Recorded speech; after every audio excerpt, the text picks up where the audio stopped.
حضرت مولانا سیف اللہ صاحب نے بڑے پیارے انداز سے باتیں سمجھائی ہیں. الحمدللہ ہمیں فخر ہے ایسے لوگوں پر، ہمیں ایسے لوگوں پر فخر ہے. لیکن یہاں یہ بات کہنا چاہوں گا، لوگوں جو یہ بات کہتے ہیں فقہ کے بغیر گزارا نہیں ہے، فقہ کے بغیر نماز مکمل نہیں، فقہ کے بغیر روزہ مکمل نہیں، فقہ کے بغیر زکات مکمل نہیں، فقہ کے بغیر حج مکمل نہیں، تو مجھے بتلاؤ جب فقہ نہیں تھی ان لوگوں کی یہ چیزیں مکمل ہوئی ہیں یا نہیں ہوئی ہیں؟ یہ تو ابھی بنی ہے، 400 سال بعد بنی. 400 سال پہلے جنہیں نبی نے کہا خیر القرون قرنی ثم الذین یلونہم ثم الذین یلونہم، بہترین زمانوں میں حضرت آدم سے لے کر قیامت تک بہترین زمانہ میرا زمانہ ہے، پھر صحابہ کا زمانہ بہترین زمانہ ہے، پھر تابعین کا زمانہ بہترین زمانہ ہے. جسے نبی بہترین زمانے کہے وہ زمانے قرآن اور حدیث کے زمانے ہیں، جسے نبی بہترین زمانے کہے وہ صحابہ کا زمانہ ہے، جسے نبی بہترین زمانہ کہے وہ تابعین کا زمانہ ہے، جسے نبی بہترین زمانہ کہے وہ تبع تابعین کا زمانہ ہے. مجھے یہ بات کہنی پڑے گی جن زمانوں کو نبی بہترین زمانہ کہے وہ اہل حدیث کا زمانہ ہے. اس زمانے کے اندر کوئی اور فرقہ موجود نہیں تھا. آؤ ایک بات بڑے غور سے سننے کے لائق ہے. ایک بات پر فیصلہ ہو جاتا ہے کون حق پر ہے کون باطل پر ہے. ایک ہی بات پر، جو نبی کے زمانے میں تھا وہ حق پر ہے، جو نبی کے زمانے میں نہیں تھا وہ حق پر ہو سکتا نہیں ہو سکتا ہے. اب آؤ نبی کے زمانے میں کون تھا؟ کوئی دنیا کا شخص حنفی العقیدہ ہو کر یہ دعویٰ نہیں کر سکتا میں نبی کے زمانے میں موجود تھا، میرا مسلک نبی کے زمانے میں موجود تھا. کوئی شافعی یہ نہیں کہہ سکتا، کوئی حنبلی یہ نہیں کہہ سکتا، کوئی مالکی یہ نہیں کہہ سکتا، کوئی دنیا کا مذہب والا دیوبندی بریلوی یہ نہیں کہہ سکتا کہ ہم نبی کے زمانہ سے موجود ہیں. لیکن میں یہاں پر اعلان کرتا ہوں، میں یہاں پر یہ واضح کر دینا چاہتا ہوں، میں یہاں پر دعویٰ کرتا ہوں، میں دعوے پر دلیل پیش کرتا ہوں. اللہ کے فضل سے نبی کے زمانے سے ہم چلے ہیں، بغیر تعطل کے آج تک موجود ہیں اور قیامت کی دیواروں تک انشاءاللہ ہم موجود رہیں گے. دنیا کا کوئی مسلک یہ دعویٰ نہیں کر سکتا. پوچھو ان سے کب بنے ہو. کوئی کہتا ہے 200 سال بعد آئے، 80 سال بعد تو امام پیدا ہوئے. ظاہر بات ہے امام پہلے ہوگا اس کا اجتہاد بعد میں ہوگا. 80 سال بعد تو امام آتا ہے. اس کا مطلب یہ ہے کہ امام کے بعد پھر اس کا اجتہاد ہوا ہے، پھر اس کا مذہب مدون ہوا ہے، پھر اس کے ماننے والے آئے ہیں. مجھے یہ بتلاؤ امام ابو حنیفہ 80 ہجری میں پیدا ہوتے ہیں، امام شافعی 150 ہجری میں پیدا ہوتے ہیں، امام مالک 136 ہجری میں پیدا ہوتے ہیں، امام احمد بن حنبل بھی اسی صدی میں پیدا ہوتے ہیں. مجھے یہ بتلاؤ جب یہ ائمہ دنیا کے اندر نہیں تھے، لوگ قرآن اور حدیث کو مانتے تھے، وہ لوگ حق پر تھے یا نہیں تھے؟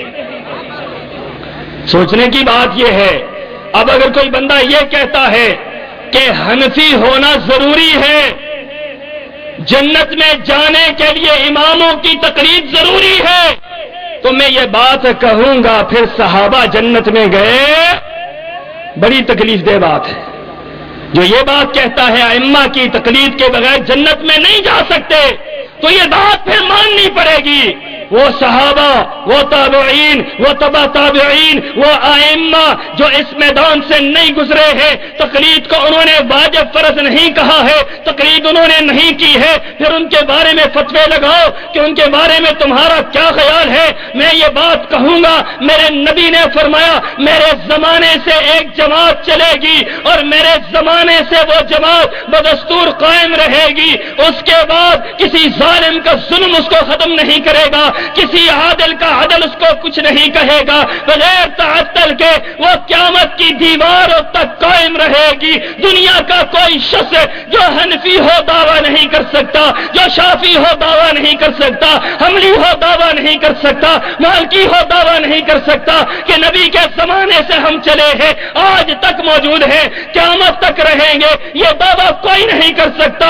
اللہ کے فضل سے میں یہ دعویٰ کرتا ہوں ہم نبی کے زمانے سے چلے ہیں، بغیر تعطل کے آج بھی موجود ہیں اور قیامت تک انشاءاللہ موجود رہیں گے۔ نعرہ تکبیر، مسلک اہل حدیث، صداقت مسلک اہل حدیث۔ جب کوئی مسلک نہیں تھا تو اہل حدیث اس وقت بھی تھے، آج دوسرے مسالک ہیں، اہل حدیث پھر بھی موجود ہیں، اور انشاءاللہ وہ وقت آنے والا ہے جب کوئی مسلک نہیں رہے گا، اہل حدیث کا مسلک پھر بھی رہے گا انشاءاللہ۔ وہ وقت آنے لگا ہے، دیکھتے نہیں ہو کس انداز سے لوگ مسلک اہل حدیث قبول کر رہے ہیں۔ میں تو حیران ہوتا ہوں، میں سنتا تھا لوگ کہتے تھے یہ اہل حدیث تھوڑے سے ہیں، یہ تو ہے ہی نہیں ہے، یہ تو نظر ہی نہیں آتے ہیں۔ میں نے کہا نگاہیں ہو تو پھر نظر آتے ہیں، خدا کی قسم ہے اتنے عرصے سے دیکھ رہا ہوں، خیبر سے لے کر کراچی تک، رب کعبہ کی قسم ہے لوگ جوک در جوک مسلک کے اہل حدیث قبول کر رہے ہیں، اور میں یہاں پر اعلان کروں گا اللہ کے فضل سے جس انداز سے یہ مسلک پھیل رہا ہے، جس انداز سے یہ مسلک لوگ قبول کر رہے ہیں، یہ بات دعوے سے کہی جا سکتی ہے ابھی کچھ ہی عرصہ بیتے گا، اللہ کے فضل سے کائنات کے اندر اگر کوئی مسلک نظر آئے گا تو اہل حدیث کا نظر آئے گا، کوئی اور مسلک ہمیں نظر نہیں آئے گا۔ میرے بھائیوں، ہم کیوں حق پر ہونے کا دعویٰ کرتے ہیں؟ ہم ساری کائنات کو کہتے ہیں آؤ قرآن اور حدیث کی طرف، قرآن اور حدیث ہی صرف حق ہے، قرآن اور حدیث ہی صرف وہ چیز ہے جس پر ہمیں نجات ملے گی، قرآن اور حدیث ہی وہ چیز ہے جس پر چل کر ہم جنت میں جائیں گے۔ مجھے یہ بات کہنی پڑے گی، آؤ دیکھو ایک صحابی ہے، بدو ہے، دیہاتی ہے، دور دراز کے علاقے سے سفر کر کے آئے ہیں، نبی پاک کے سامنے کھڑے ہوئے اور عرض کرنے لگے اللہ کے رسول ایسا عمل بتلائیں کہ جس کے کرنے کے بعد جنت میں داخل ہو جاؤں۔ نبی پاک سامنے بیٹھے ہیں، اس صحابی کو عمل بتلا رہے ہیں جو جنت کا عمل پوچھنے کے لیے آیا ہے۔ رحمت للعالمین کیا فرماتے ہیں؟ میرے صحابی لا الہ الا اللہ پڑھ، محمد رسول اللہ پڑھ، یہ کلمہ پڑھ، پہلی بات اس کلمے پر پورا اتر، دوسری بات اب نماز پڑھا کر، 5 وقت نماز فرض ہے، نفلی نماز ادا کر تو یہ تیرے لیے اچھی بات ہے، اپنے رمضان المبارک کے روزے رکھ، نفلی روزے رکھ تو یہ تیرے لیے اچھی بات ہے، اپنے مال کی زکات دیا کر، اپنے مال سے اگر تو صدقہ خیرات نفلی نکالے یہ بہت بہتر ہے۔ حج کی بات آئی، میرے نبی نے حج کی بات نہیں کہی، غالباً حج فرض نہیں ہوا تھا، یہ 4 باتیں میرے نبی نے اس صحابی کو کہی۔ وہ بدو دیہاتی صحابی ہے، وہ یہ اعلان کرتا ہے کھڑے کھڑے آپ کے سامنے جو جنت میں جانے کا راستہ پوچھ رہا ہے، میرے نبی سے کہہ رہا ہے اللہ کے رسول جنت میں جانے کا راستہ بتلائیں، میرے نبی جنت میں جانے کا راستہ بتلا رہے ہیں۔ وہ صحابی کھڑا ہو کر یہ اعلان کرتا ہے، کیا کہہ رہا ہے؟ اللہ کے رسول واللہ لا ازید علی ھذا ولا انقص، اللہ کے رسول جو دین آپ نے مجھے بتلایا ہے رب کعبہ کی قسم ہے نہ اس میں کوئی کمی کروں گا نہ اضافہ کروں گا، جو دین آپ نے بتلایا نہ کمی کروں گا نہ جو کمی کرتا ہے وہ بھی غلط کرتا ہے، جو اضافہ کرتا ہے وہ بھی غلط کرتا ہے۔ ہمیں کوئی اختیار حاصل نہیں ہے۔ دین یوں سمجھ لیں جس طرح یہ 5 انگلیاں اور ایک ہتھیلی ہے، یہ دین ہے۔ اگر آپ ایک انگلی بڑھا دیں لوگ کہیں گے ہاتھ کے اندر نقص پیدا ہو گیا ہے، یہ اضافہ ہے، یہ ایک انگلی زیادہ ہے۔ اگر آپ ایک انگلی کاٹ دیں لوگ کہیں گے اس ہاتھ میں کمی ہو گئی ہے۔ جس طرح یہ ہاتھ نہ کمی برداشت کرتا ہے نہ اضافہ برداشت کرتا ہے، اسی طریقے سے محمد رسول اللہ کا دین نہ کمی برداشت کرتا ہے نہ اضافہ برداشت کرتا ہے۔ کسی کو یہ اختیار حاصل نہیں کہ اس کے اندر کوئی کمی کر دے یا اضافہ کر دے۔ وہ صحابی کیا کہہ رہا ہے؟ اللہ کے رسول نہ کمی کروں گا نہ اضافہ کروں گا۔ نبی پاک نے کیا فرمایا؟ یہ کہہ کر وہ دیوانہ چلا گیا، لوٹ گیا۔ نبی پاک نے صحابہ سے پوچھا میرے صحابہ جنتی کو دیکھنا چاہتے ہو؟ کہا ہاں اللہ کے رسول، صحابہ جنتی کو دیکھنے کے لیے ترسا کرتے تھے۔ کہا ہاں اللہ کے رسول دیکھنا چاہتے ہیں، کون ہم میں جنتی ہے؟ نبی نے اشارے سے ہاتھ اٹھا کر اس صحابی کی طرف اشارہ کیا، فرمایا جو دنیا میں جنتی کو دیکھنا چاہتا ہے اس صحابی کو دیکھے، یہ دنیا میں جنتی جا رہا ہے۔ سوچنے کی بات یہ ہے اس صحابی نے کس فقہ پر عمل کیا تھا؟ اس صحابی نے کس امام کی تقلید کو مانا تھا؟ اس صحابی نے کس امام کی اقتدا کی تھی؟ اس صحابی نے اس امام کی اقتدا کی جو اہل حدیث کا امام ہے۔ جاؤ میرے نبی نے ارشاد فرمایا لوگوں کل قیامت کے دن ہم کا جھنڈا ایک جھنڈا ہوگا اور وہ ہم کا جھنڈا میرے ہاتھ میں ہوگا، اور ساری کائنات کے لوگ میرے جھنڈے کے نیچے ہوں گے، اور مجھے اس بات میں کوئی فخر نہیں ہے۔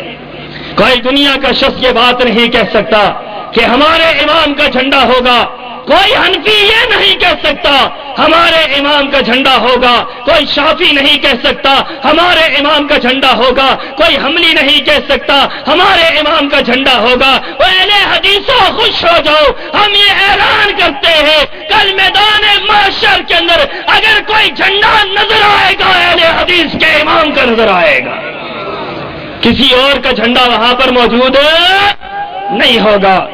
اور رسول اللہ صلی اللہ علیہ وسلم جو ہمارے امام ہیں ان کے بارے میں اللہ نے کیا فضیلت اتاری ہے۔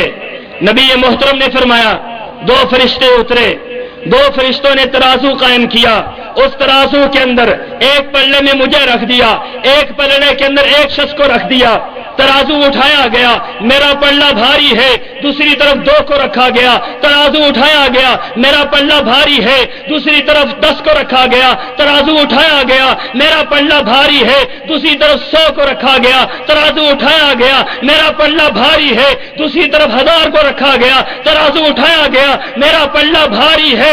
رسول اللہ صلی اللہ علیہ وسلم فرماتے ہیں دوسرا فرشتہ جو یہ منظر دیکھ رہا ہے پوچھنے لگا تو کیا کرنا چاہتا ہے؟ اس نے کہا میں اس کا وزن کرنا چاہتا ہوں۔ اس کا وزن کتنا زیادہ ہے؟ کہا اس کا وزن کرنا چاہتا ہے؟ کہا ہاں اس کا وزن۔ کہا ایک ترازو میں ساری کائنات کو رکھ دے، ساری کائنات کے علماء کو رکھ دے، اتقیاء کو رکھ دے، اصفیاء کو رکھ دے، علماء کو رکھ دے، ائمہ دین کو رکھ دے، متقی لوگوں کو رکھ دے، ساری کائنات کے گناہگاروں کو، نیکوکاروں کو رکھ دے، ایک پلڑے کے اندر ساری کائنات کے انبیاء بھی ہو، علماء بھی ہو، صلحاء بھی ہو، امام بھی ہو، دوسرے پلڑے میں محمد رسول اللہ ہو، جب تم وزن کرو گے محمد رسول اللہ کا پلڑا پھر بھی بھاری نظر آئے۔ سوچنے کی بات یہ ہے کون آپ جیسا ہو سکتا ہے؟ کون آپ جیسا ہو سکتا ہے؟ کون آپ جیسا بن سکتا ہے؟ کائنات کے اندر بات اس خدا بزرگ تو ہی قصہ مختصر، اللہ کے بعد اگر کوئی عظیم ہستی ہے تو محمد رسول اللہ کی ہستی، آپ کے علاوہ نہ کوئی مقتدا ہے، نہ کوئی رہبر ہے، نہ کوئی رہنما ہے، آپ کے علاوہ دین کا امام کوئی نہیں، آپ کے علاوہ دین کا مقتدا کوئی نہیں، آپ کائنات کے اندر وہ شخصیت ہے جن کے آ جانے کے بعد سابقہ سارے دین منسوخ ہو گئے. نبی محترم دنیا میں تشریف لائے. یہ بات بڑے غور سے سننے کی ہے. نبی پاک دنیا میں تشریف لائے. آپ کے آنے کے بعد حضرت عیسیٰ کی رسالت نہیں چلے گی. حضرت عیسیٰ کی رسالت، حضرت موسیٰ کی نبوت نہیں چلے گی. حضرت داؤد کی نبوت نہیں چلے گی. آپ کے آنے کے بعد حضرت عیسیٰ کی رسالت